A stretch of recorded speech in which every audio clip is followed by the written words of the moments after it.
Hey guys, it's daylight savings time here, which means it's time to change all your clocks over, and that includes the clock on your dash cam. And every 6 months, I got to try to remember how to do this, so I'm going to document it for myself and you.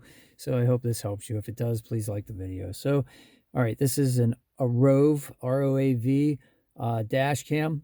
So what you do is, in order to get to the menu, you press the top button, it says OK, press that button, and then you get your menu. And there's a top arrow, points to the right, and then there's another arrow that points to the left, right, left. So right takes you through the menu, go to the clock.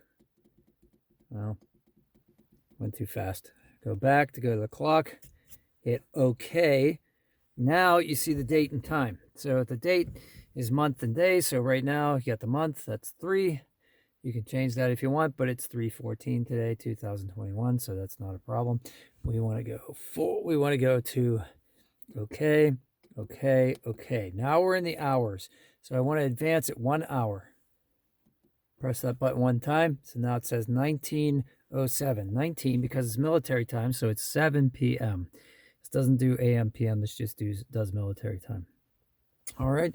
In order to get out of this menu, once you're done, you press the record button at the bottom, which is just basically a red circle.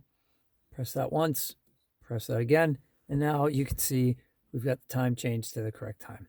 So that's how you do that. Appreciate likes, shares, and subscriptions. Have a great day. See if you can help somebody today and not get caught. Have a great one, guys. Thanks. Appreciate you all.